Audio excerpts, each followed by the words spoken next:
Magandang hapon sa inyo lahat. Ito po si Herbert Curia, author, promoter ng The Bible Evangelism. Kakibat ang ating pananalig sa ating banal na Panginoon Diyos.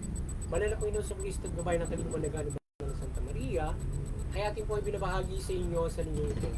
Ang mensahe ng ating banal na Panginoon. Ang tema ng mensahe ng ating banal na Panginoon Diyos ay maging ehemplo ang palaro o paligsahan para sa matatag na pananalig upang makamit ang gantimpala. Ngayon babasahin ko po ang mga mensahe ito mula po dun sa bagong tipan ng mabuting balita na paghahari ng ating banal na Panginoon Diyos. Pamamagitan ng banal na Panginoong Yeso Kristo. At ayon po dito sa 1 Corinto Kabanata 9, talatang 24 hanggang 25, ito po ang mensahe.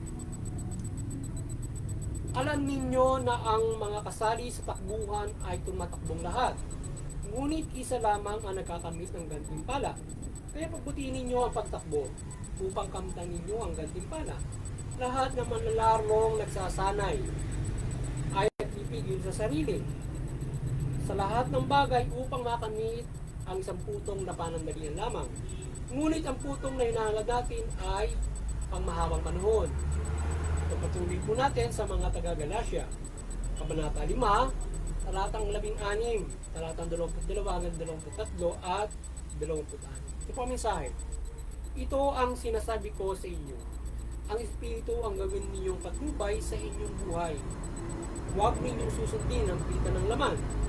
Subalit, ang bunga ng Espiritu ay pag-ibig, kagalakan, kapayapaan, katyagaan, kabaitan, kabutihan, katapatan at kahinanguan na nagpipigil sa sarili. Walang utos sa laban sa ganitong bagay. Huwag tayong maging palalo, palaaway at mainggitin. At ipapatuloy po natin sa 2 Thessalonica Kabanata 2, talatang 10, ito po ang mensahe. At gagamit siya ng lahat ng uri ng pandaraya sa mga mapapahamak. Ang mga tao maliligtas sana kung kanila tinanggap at inibig ang katotohanan. At ipapatuloy po natin sa kay Apostol Santiago, Kabanata 1, talatang 2, mensahe. Mga kapatid, magalat kayo kapag kayo'y dumaranas ng iba't ibang pagsubok, sapagkat alam niyo na lalong magiging matatag ang inyong pananampalataya matapos ninyong pagtagumpayan ang mga pagsubok na ito. Ito po ang mensahe at salita ng ating banal na Panginoon Diyos sa ating pagbabahagi ng mabuting balita dito sa The Bible Evangelism. Ngayon ay ipaliliwanag ko po sa inyo ang mga mensahe ito. Mula po doon sa tema na maging ehemplo, ang palaro o pagparisahan para sa matatag na pananalig upang makamit ang gantimpala. Ngayon ay pasalamatan po muna natin ang ating banal na Panginoon Diyos, Panginoon sa Kristo at banal na Espiritu Santo. Hindi ng banal sa Panginoon. Maraming salamat po sa ating banal na Panginoon Diyos, Panginoon sa Kristo at banal na Santa Maria. At nais pong ibabatid sa atin ang ating banal na Panginoon Diyos sa kanyang pahayag mula sa pagpapahayag ng Panginoon sa Kristo na nais pong mababatid niya sa atin na ang ating pananampalataya ay para pagluhok sa isang kompetisyon, sa isang palaro na kailangan natin na maipanalo ang ating pananampalataya para makamta natin ang gantimpala na tayo ay makaisa sa buhay na walang hanggan at kanyang pag-aari. So yun ang ating gantimpala kung maipapanalo natin ang ating pananampalataya sa pamumuhay na ito na parang manlalaro. Ngayon, sa pamumuhay na ito na parang manlalaro, kung tayo ay isang tunay na manlalaro, kinakailangan tayo ay mamuhay ng mayroon tayong tayo ay mamuhay na mayroong pananampalataya at tayo ay magabayan sa ating pamumuhay na ito ng Espiritu. So tayo ay sa pamumuhay natin na ito ay kailangan tayo ay may pananampalataya sa Panginoon Diyos at tayo mula sa Panginoong Jesucristo. Yan. At tayo ay dapat ay nagabayan ng mabuting balita mula sa particular itong kabayan tayo ng Espiritu Santo na kagaya, alam kung ikaw ay isang manlalaro sa pamumuhay na ito, as is ay magabayan ka ng Espiritu Santo para maiwasan mo ang kita ng laman. At doon sa ginagawa ng manlalaro na ikaw ay mayroong pagsasanay sa sarili, lalo ka nang higit pa dyan sa gabay ng Espiritu Santo. Yan. Ay iwasan mo yung makapitan ng laman, lalo na sa iyong pagsasanay bilang manlalaro. Ngayon man ay inihahanding nga ang pananampalataya para sa pagiging isang manlalaro na ito ay mayroong paghubog sa kanyang mga sarili para manalo. So ganyan tayo na dapat na sa ating buhay na yung mga aral kagaya ng bilitaw na tayo magabay ng Espiritu Santo na tayo ay ang magiging bunga nito kapag tayo ay nagabayan ay magkakaroon tayo ng pagalakan, kapayapaan, katiyagaan, kabaitan, kabutihan. So maging ganyan tayo sa ating pamumuhay kung tayo magagabayan ng Espiritu. So sa pagiging isang manlalaro, tayo ay magiging isang mabuting manlalaro. Tayo ay hindi mandaraya, matapat tayo, mabait, so matyaga tayo. Hindi tayo palaaway, hindi tayo mainggitin bilang manlalaro at sa ating pamumuhay na ito. Tayo man ay bukasyon man natin manlalaro o hindi. So yun yung example ng ating pananampalataya na para tayong manlalaro at partikular kung tayo man ay manlalaro sa pamumuhay na ito, dapat tayo yung pananampalataya. Magabayan tayo at yung ating pamumuhay nga ay para din yung inyong ginagawang paglalaro na kayo ay mayroong disiplina sa inyong katawan na parang disiplina ng ating pananampalataya. Sasabi nyo sa inyong pamumuhay, hindi lamang disiplina sa paglalaro kundi yung pananampalataya nyo sa Panginoon. Gabay doon sa mga mismong ang bukasyon ay kayo ay manlalaro o kayo ay sumasali sa palisahan, kayo ay mga sportsman at sa pangkalahatan nga ay we are comparing ito, we are ginagawa natin, inahambing natin sa ating pananampalataya yung pagiging isang manlalaro. At tayo ay bilang wag tayong sa pamumuhay natin na ito, wag tayong padaya sa espiritu ng kamalian. Kaya yung espiritu ng kabutihan, yung espiritu ng Diyos ang ating maging gabay para tayo ay makasunod sa kanyang kalooban. Sapagkat kung madadaya tayo ng espiritu ng kamalian, ay makagagawa tayo ng parang isang manlalaro. Kung ikaw ay matitem sa pandaraya, matitem ka na dayain mo yung training, matitem ka na gumawa ng hindi mabuti sa paglalaro, so hindi ka mananalo. Natalo ka hanggang sa mag-disqualify. Kaya sa ating pamumuhay, hindi tayo sa pamumuhay spiritual natin ay mapupurpit yung ating pananampalataya, tayo ay baka ma-impyerno. Tayo ay maging mandaraya sa pamumuhay na ito, tayo ay nagawa ng hindi mabuti. At bilang manlalaro, kung ikaw ay para manlalaro, kung ikaw hindi mabuti, so matatalo ka or mapupurpit ka.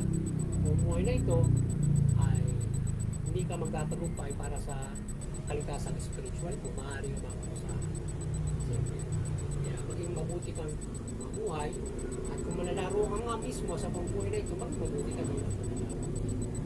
Hindi lang basta tayo ay in-example natin bilang manlalaro nga na tayo na pangubog ng sarili at ito yung mayroong pagpanalo, ganun natin ipinapanalo yung ating tayo rin ang pangubog natin yung ating sarili sa gabay ng Espiritu Santo.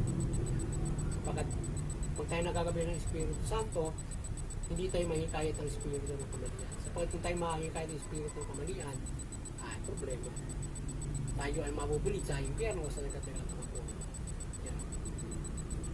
Kaya ngayon, kung tayo ay nakadaranas ng pagsubok sa pamumuhay na ito, kagaya naman ng laro, kung nakaranas kayo ng pagsubok sa inyong paglalaro, na kailangan lumanas ng mga pagsubok, maliban sa halimbawa kayo ay natalo, ito ay yung magiging gabay nyo para sa susunod ay may yan ang magtutuwid sa inyo sa inyong pamumuhay na kayo halimbawa, kaya ka natalo, makikita mo, ma-analyze mo, positive, negative, usap yung pita ng naman mo.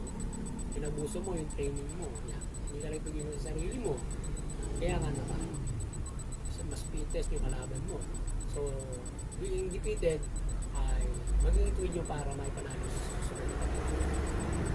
Bagamat ang bawat manlalaro ay panalo na agad sa pagiging manlalaro kung matutupad mo ang makapaglalaro ka ng maayos. Hindi lang tayo ay makatutupad ng sa kalooban ng Diyos, tayo ay may papalalo natin lahat yan. Tayo ay pare-parehong mananalo kung tayo ay makatutupad sa kalooban ng ating Diyos. Muli, sana nagabayan naman kayo ng The Bible Evangelization sa inyong spiritual na pamumuhay at kayo ay magkaroon ng kaligtasang spiritual. Malaking pag-asa sa kaligtasang spiritual at kayo ay magkaroon ng kaligtasang practical din at makapamuhay na maayos sa pamumuhay ito. At tayo ay patuloy na nananampalataya, nagabayan tayo ng Banal na Santa Maria ng kanyang pagkamilago, ng kanyang kaliwanagan sa ating pagbabahagi ng mabuting balita. Na tayo ay laging gabayan niya ng iba't ibang kanyang paggabay, lalo na ng kanyang pagmamilagro at ng kanyang pagmamilagro. Maliwanagan din kayo sa inyong mga tahanan sa makapapakinig ng ating pagbabahagi nito at kayo ay mahikayat sa pagtalima ng mabuting balita at pananampalataya sa ating banal na Panginoon Diyos kung kayo hindi pananampalataya at mapaigting ninyo o mapanatili ninyo ang inyong pananampalataya sa gabay ng banal na Santa Maria.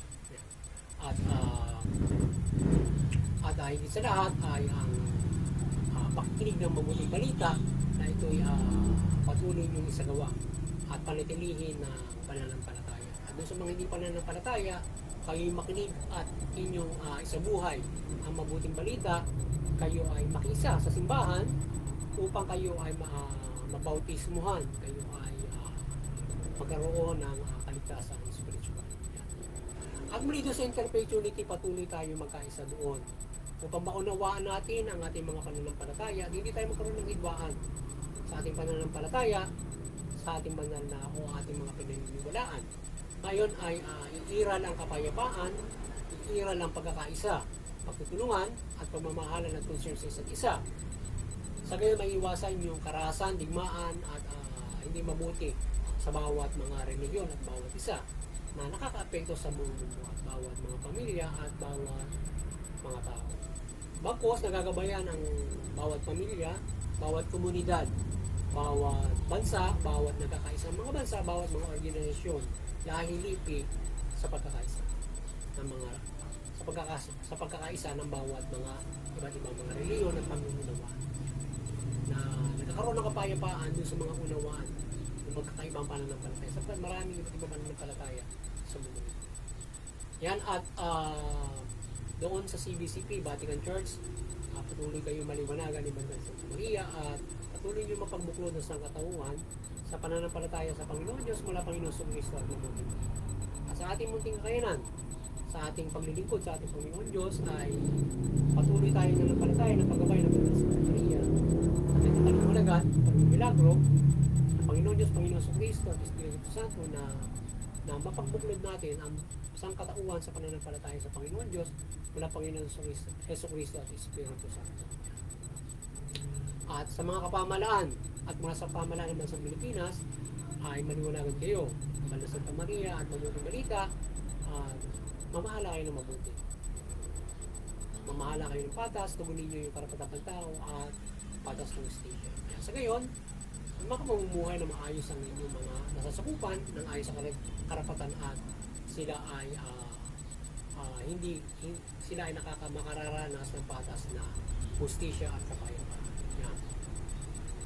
At muli doon sa amin namang lokal na pamahalaan, kayo patuloy na magabayan ni Banal Santa Maria at paniwalagan kayo at patuloy nyo pag-ibayuin ang karapatan ng tao at patuloy nyo pag-ibayuin ang mabuting pamamahala at maging sa lokal na pulisya, pag-ibayuin ang mabuting pamamahala at mapairan ng pisit mo at tumunin nyo palagi yung karapatan. Magabayan kayo ng mabuting balita at maliwanagan ni Banal Santa Maria. Sa gayon ay maiwasan nyo yung matem kayo sa inyong paglilingkod sa bayan at Panginoon. At doon sa aming lokal na parokya, maliwanagan kayo ng Banal na Santa Maria, tuloy niyo pagmamunurin yung mga may pagkakeson sa pananampalataya sa ating Panginoon Diyos mula Panginoon Kristo at Espiritu Santo. Magandang hapon sa inyo lahat. At muli ang pagbabala ng Panginoon Diyos at proteksyon ay sa ating lahat.